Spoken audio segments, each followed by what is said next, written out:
Gracias, gracias Luis.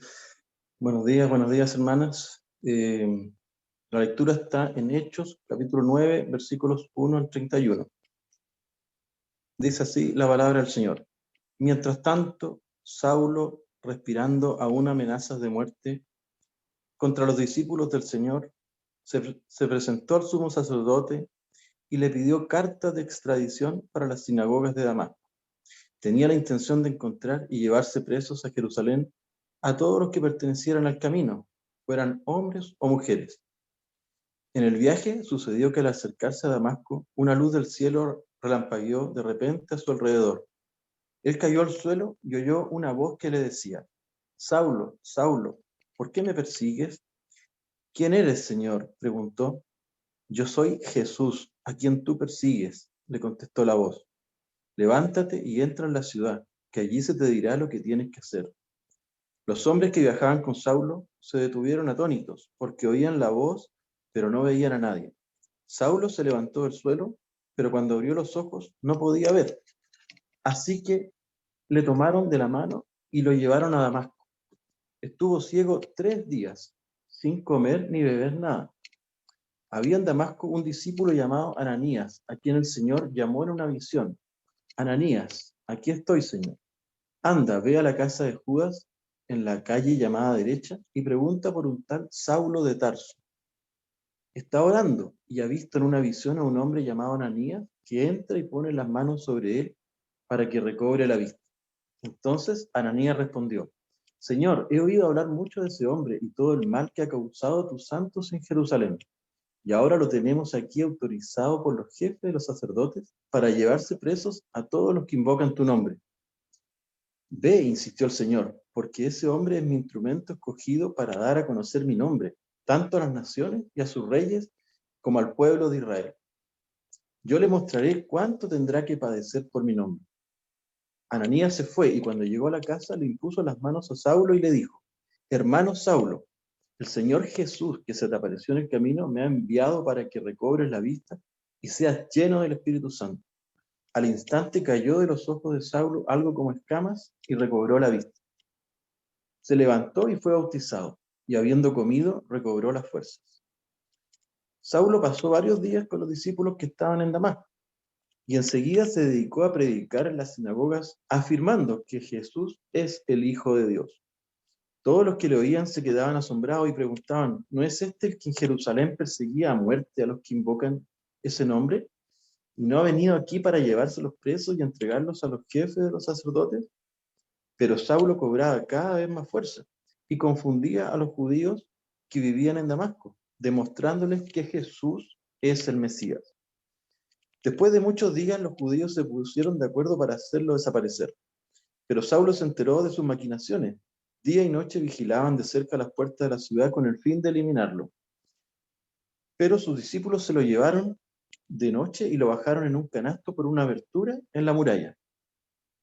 Cuando llegó a Jerusalén, trataba de juntarse con los discípulos, pero todos tenían miedo de él, porque no creían que de veras fuera discípulo.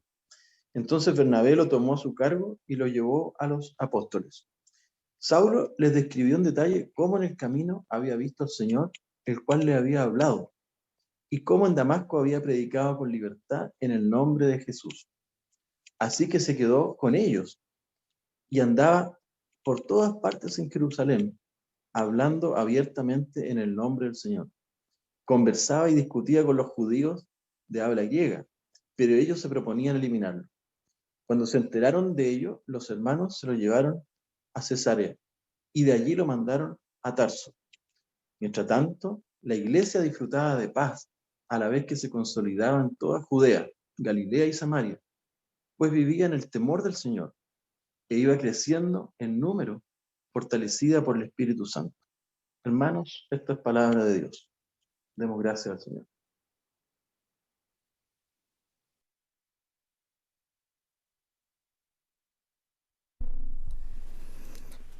Muy buenos días, hermanos. Siempre es una alegría poder compartir con ustedes y y con todos aquellos que Dios me da la oportunidad de compartir la palabra de Dios. Siempre es una alegría. Lamento no poder estar allá con ustedes. Me habría gustado disfrutar de su compañía y de todas las cosas que Dios provee estando en Punta Arenas, como un buen cordero, entre otras cosas. Pero ya llegará el momento en que podamos vernos de nuevo. Pero mientras tanto, podemos compartir, gracias a la tecnología, podemos compartir y meditar juntos en su palabra. Y hoy día tengo la responsabilidad de compartir este pasaje de Hechos 9 con ustedes. Y quisiera comenzar con algunas preguntas.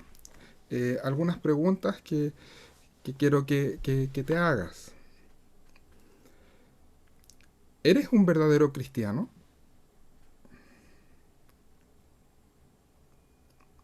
¿Tuviste un encuentro con Jesús?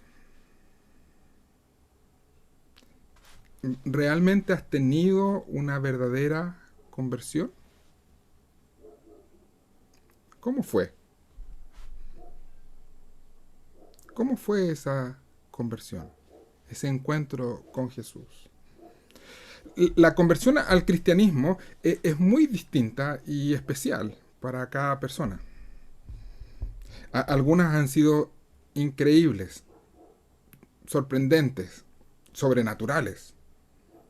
Y para otros ha sido más bien algo bastante simple eh, y no tan distinto a cómo es nuestra vida en general.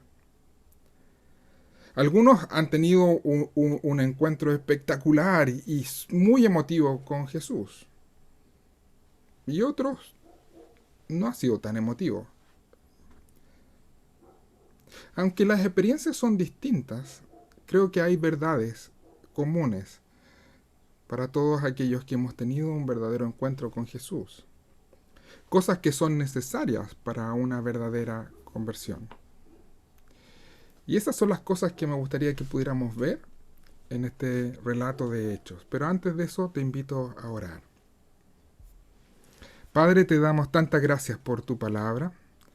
Te damos gracias por la posibilidad que tenemos de meditar en ella esta mañana.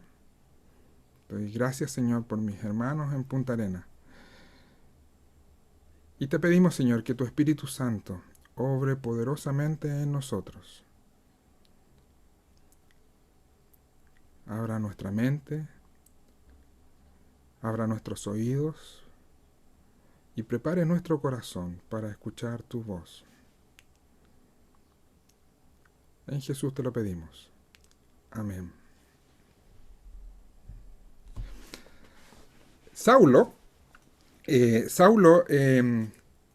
más adelante va a usar su nombre que viene del latín, Pablo, es el hombre que llegó a ser el apóstol Pablo, quien escribió casi la mitad del Nuevo Testamento. Ese es el Saulo del cual se nos habla en este pasaje, quien tuvo como misión formar un sinnúmero de congregaciones, principalmente entre no judíos.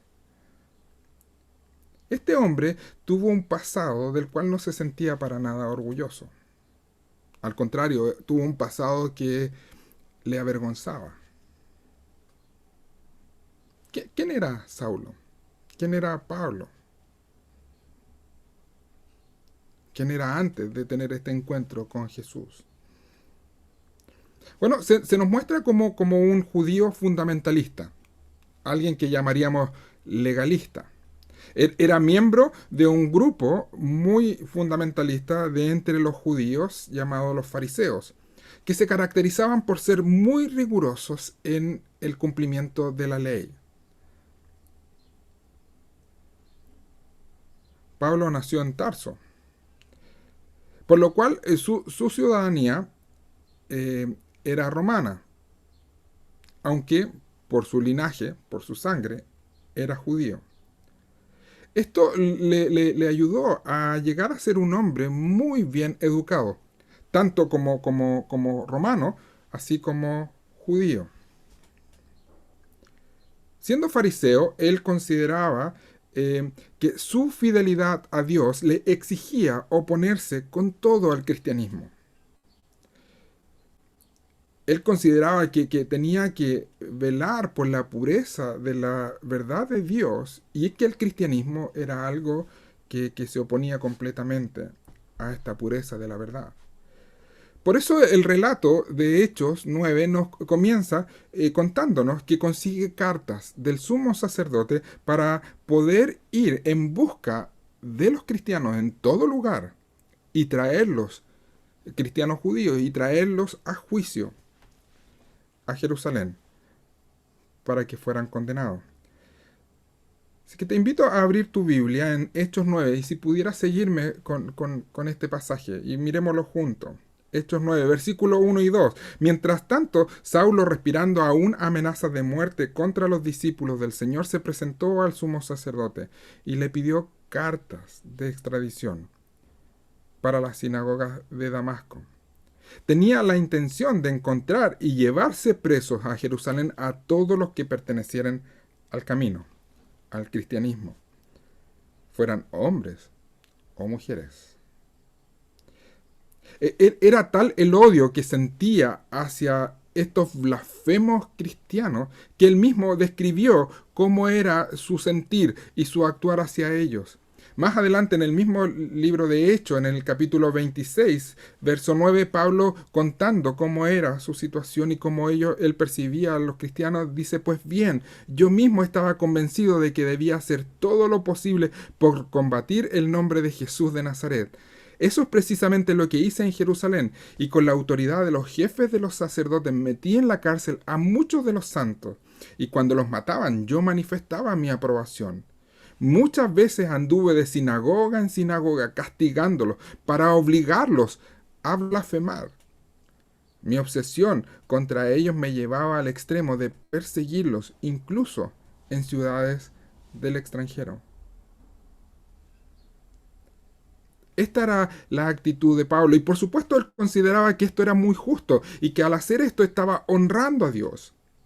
Pensaba que con esto se estaba ganando una gran posición en el reino de Dios, en el cielo.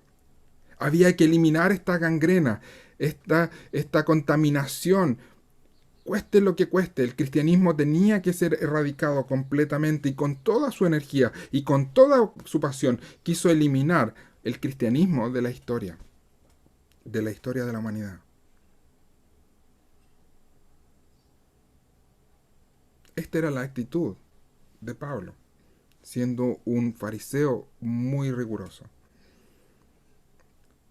Sorprende que cuando uno sigue mirando la historia del cristianismo, varios siglos después, vamos a descubrir que son precisamente los que se llaman cristianos los que tenían esta misma actitud de Pablo. Quienes creyendo que el reino de Dios crecería eliminando a los que ellos consideraban eran los paganos, eliminando a todos aquellos que no creían lo que ellos pensaban que era la verdad. Aquellos que en ese momento se reconocían o se llamaban a sí mismos como cristianos, sin duda estaban lejos de conocer al verdadero Dios, al Dios que Esteban conoció, que probablemente miraron hace unas semanas atrás, que mientras moría, por su fe, oraba a Dios pidiendo por aquellos que le estaban quitando la vida. Sin duda, Esteban conoció personalmente a su maestro y buscó imitarle hasta el último segundo de su vida.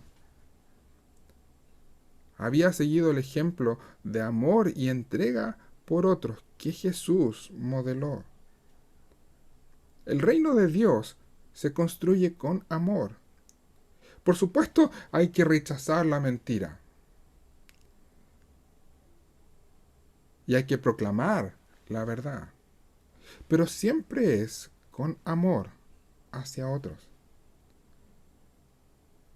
El mundo es ganado al ver el amor de Dios siendo practicado por su pueblo.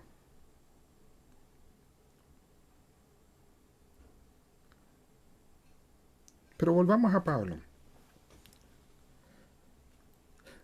Aunque Pablo hacía todo esto pensando que se acercaba a Dios, sin embargo, se estaba alejando de él cada vez más. Pero por otro lado, Dios no dejó que él se alejara tanto, con su orgullosa actitud de juicio hacia otros. Dice el texto de Hechos 9 que Dios toma la iniciativa y le llevó a tener un encuentro personal con él. Mira lo que dice el verso 3. En el viaje sucedió que al acercarse a Damasco, una luz del cielo relampagueó de repente a su alrededor. Él, Pablo, cayó al suelo y oyó una voz que le decía: Saulo, Saulo, ¿por qué me persigues? ¿Quién eres, Señor?, preguntó. Yo soy Jesús, a quien tú persigues, le contestó la voz. Pablo iba de camino a Damasco para cumplir con su tarea de perseguir a estos herejes y eliminarlos de la faz de la tierra. Pero Dios le mostró que no estaba persiguiendo a los enemigos de Dios, que en realidad estaba persiguiendo a su pueblo, y que al hacerlo estaba persiguiendo a Jesús mismo. Es Jesucristo resucitado quien se le aparece en medio de esta luz que lo envolvió. Creo que esto nos muestra una verdad importante, una verdad para todos nosotros, en todo lugar. Nunca serán nuestros esfuerzos o méritos los que nos permitan acercarnos a Dios. Solo cuando comprendemos que no podemos ganarnos el cielo, el amor de Dios, el perdón de Dios, en base a nuestros méritos, solo cuando reconocemos nuestra total incapacidad e impotencia de poder acercarnos a Dios en nuestros esfuerzos, es cuando descubrimos que Dios se nos está revelando en su Hijo, en Jesús. Solo en ese momento descubrimos que estamos en total oscuridad y necesitamos que la luz del Evangelio nos ilumine, nos confronte. Pero no solo eso es lo que pasa aquí. Jesús llama a Pablo por su nombre, Saulo, Saulo. Él debe reconocer lo que Jesús hizo por él, no solo por toda la humanidad. No basta con saber que Jesús murió por los pecados de todo el mundo. Debe darse cuenta que Jesús fue a la cruz por sus propios pecados. Pablo debe reconocer que Jesús fue a la cruz por su culpa. Jesús desea tener un encuentro personal con él.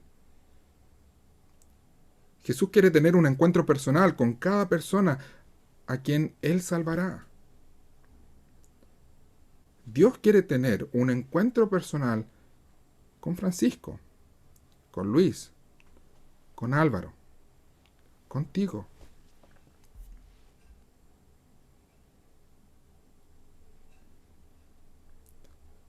Pero Jesús quiere llevar a Pablo a una conversión real. Así que aún falta algo más en esto. Por eso Pablo, después de haber sido rodeado de esta luz, cae al suelo y no puede decir otra cosa sino Señor. No sabe con exactitud quién es el que le está hablando, pero definitivamente sabe que es alguien que está por sobre él. Es interesante porque un judío no trataba de Señor a cualquiera. El término Señor era una palabra que estaba restringida en su uso solo para Dios. Y en este tipo de condiciones en las cuales Pablo estaba, escuchando una voz con esta luz que lo rodeaba, Pablo está reconociendo que solo podría ser Dios el que se está acercando a él, que solo podría ser Dios el que le estaba llamando. Por eso al decirle Señor, estaba humildemente sometiéndose a él.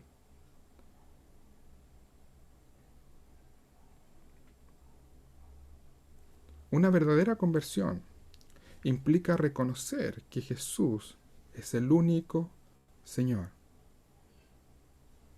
Implica reconocer que Jesús es Dios, el único Dios. No todos seremos llamados como Pablo. No todos tendremos una luz que nos envuelva camino a Damasco. No escucharemos necesariamente una voz del cielo pronunciando nuestro nombre, llamándonos. Ni siquiera tiene que ser una experiencia tan sobrenatural o emotiva. En un sentido, ninguno de nosotros pasará por una experiencia como la que Pablo pasó, porque fue única, porque su llamado fue único a ser apóstol de una manera irrepetible. Pero hay verdades importantes en este encuentro que Pablo tiene que deben ser comunes a todos aquellos que realmente tienen un encuentro personal con Jesús. Si hasta el día de hoy no has reconocido que Jesús fue a la cruz en tu lugar, que su muerte no fue simplemente por el pueblo de Dios, sino que Él, estando en la cruz, estaba pensando en ti, en tus faltas, en tu deuda. Si esta verdad no te ha llevado a confiar y reconocerle como Señor, es posible entonces que Dios te esté llamando hoy día, que Él está tomando nuevamente la iniciativa y se ha acercado a ti. Porque Él sabe que por tus esfuerzos no lograrás llegar a Él. Y es por eso que hoy día Él vuelve a llamarte por tu nombre, pues quiere tener una relación personal contigo. No quiere que solo reconozcas su existencia. No solo que simplemente le admires. Él quiere que le reconozcas como el Señor, como tu Dios, como tu único Salvador, y te sometas a Él con toda tu vida.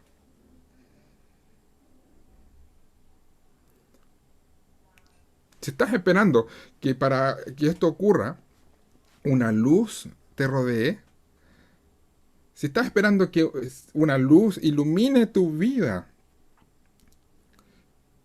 para volverte a Él, quizás nunca la veas. Pues si no eres capaz de persuadirte con la luz de la palabra de Dios, con la luz del Evangelio, que nos habla de lo que Dios ha hecho en Jesús por nosotros, si no eres capaz de persuadirte por aquello, probablemente nada lo hará. Pero ahí está, el llamado de Dios. Lo que Jesús ha hecho por ti en la cruz. Y hoy día, si no te has vuelto a Él, Dios te está llamando por tu nombre. Vuélvete a mí. Vuélvete a mí. Reconoce lo que yo he hecho por ti. Y sométete a mí como tu único Salvador y Señor.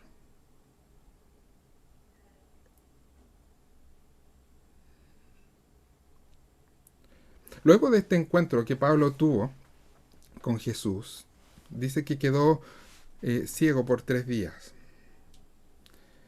Ahora Pablo tenía que ser recibido en la iglesia porque había tenido este encuentro con Jesús y por lo tanto ahora era parte del pueblo cristiano y debía ser reconocido y recibido por la iglesia. Así que Dios envió a un hombre llamado Ananías para confirmar la membresía de Pablo al pueblo de Dios. Yo no conozco muy bien cómo era Ananías, pero definitivamente era un hombre muy sorprendente. Porque aunque Dios le pide directamente a él que vaya a recibir a Pablo, a visitar a Pablo, en un comienzo se negó. Se negó a Dios de ir a Pablo. Mira lo que dice el verso 13 y 14 del capítulo 9, de hecho. Entonces Ananías le respondió: Señor, he oído hablar mucho de ese hombre y de todo el mal que ha causado a tus santos en Jerusalén.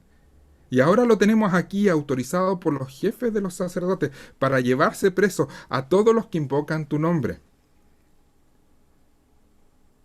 Es sorprendente lo que está haciendo Ananías. Ananías conocía el historial de Pablo. Y por alguna razón consideró que era importante informarle a Dios, porque parece que Dios desconoce quién era Pablo, porque si lo hubiese conocido no vendría a pedirme que lo vaya a visitar. Entonces va y le dice a Dios: ¿sabes qué? Este hombre es malo. Pero por supuesto Dios sabe a quién es Pablo. Sabía quién era y en lo que él lo va a transformar. Por eso el Señor insistió y finalmente Ananías tuvo que ir a visitar a Pablo. ¿Qué habría pasado si Ananías se hubiese negado a ir a ver a Pablo?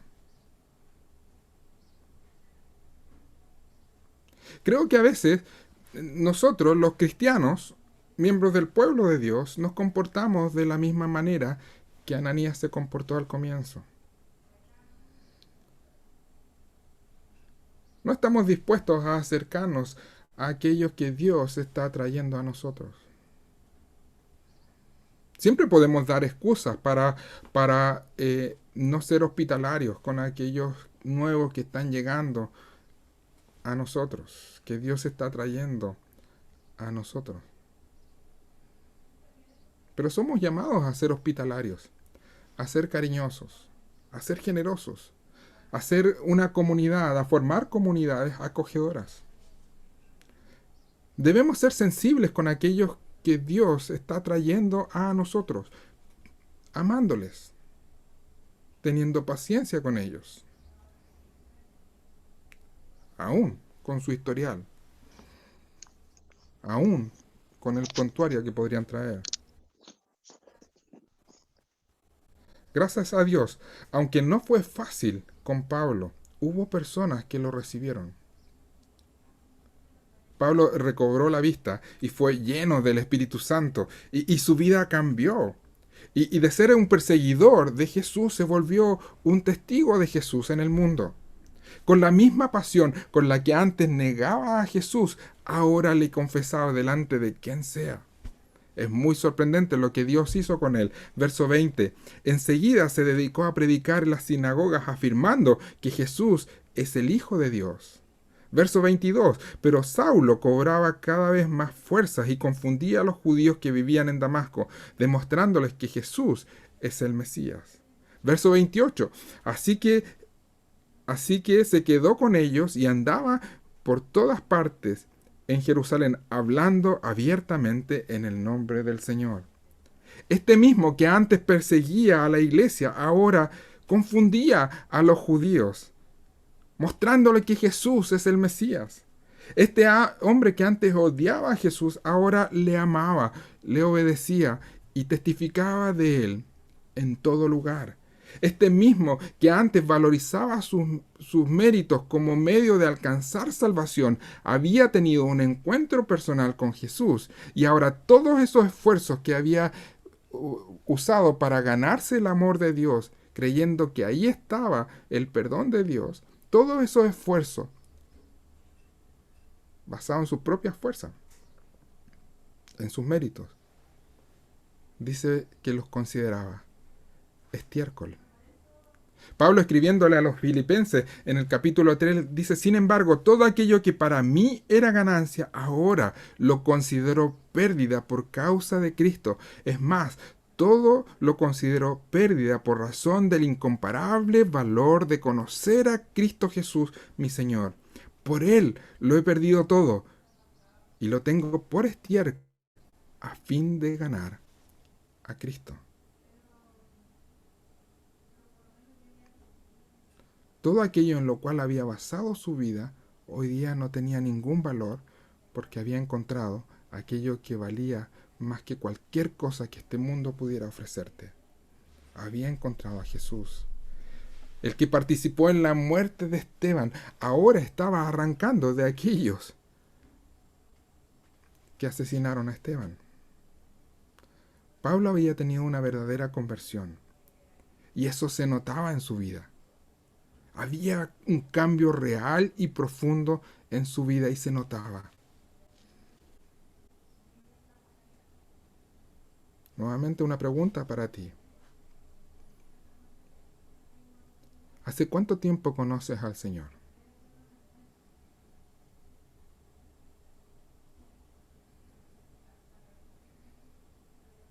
¿Hace cuánto tiempo conoces al Señor? ¿Cuánto ha cambiado tu vida?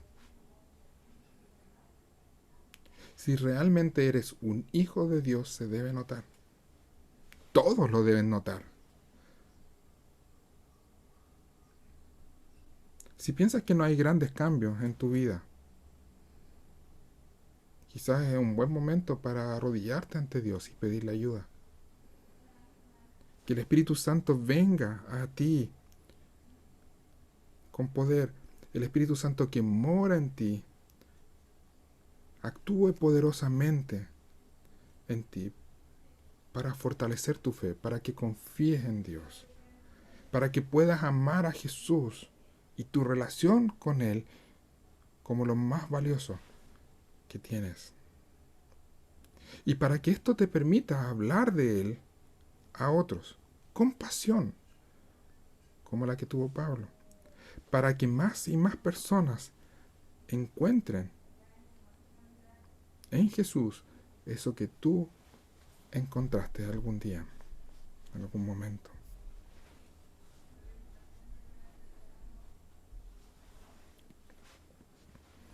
Concluyamos. Una verdadera conversión, como la que Pablo tuvo, tiene características que son comunes a cualquier conversión verdadera. Implica un reconocimiento de que no será por nuestros esfuerzos, por nuestros méritos,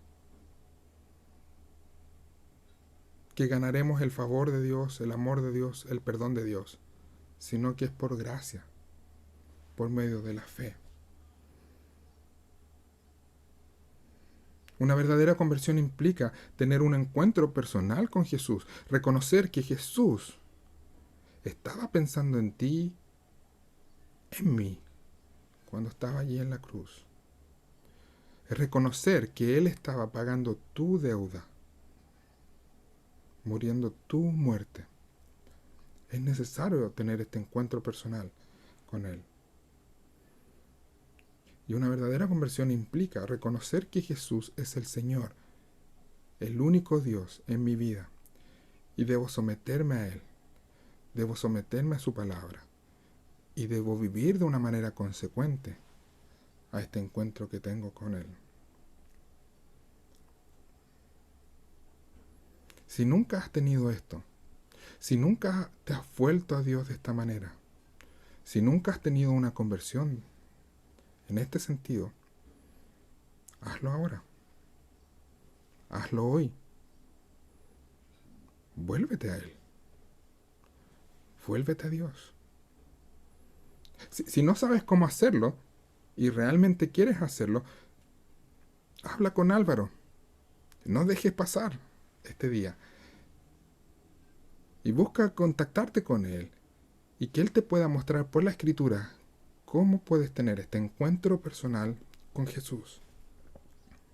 Para tener la seguridad, la certeza de que eres un hijo de Dios, miembro de su pueblo.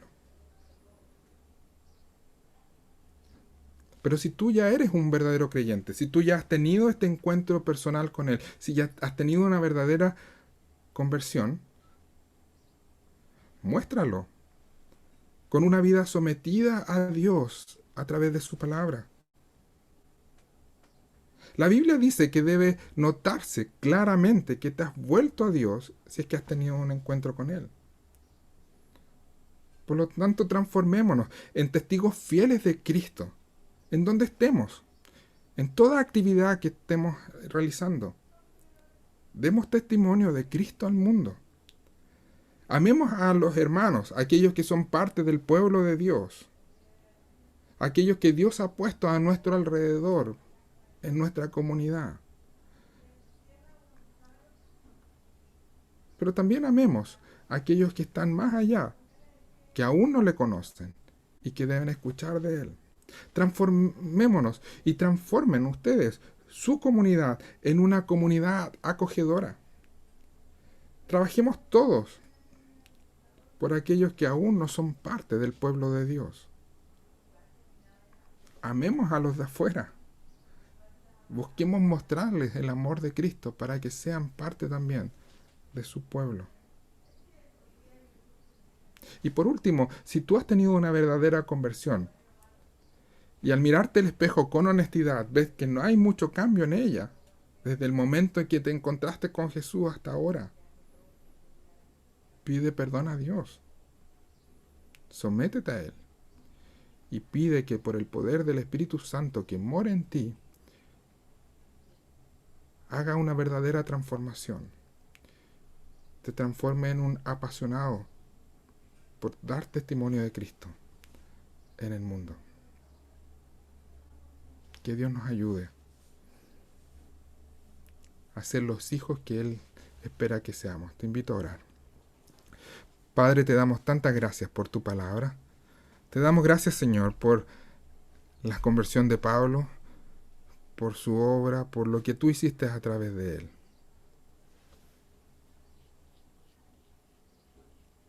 Pero queremos pedirte, Señor, por nuestra propia conversión. Queremos ser también usados por ti,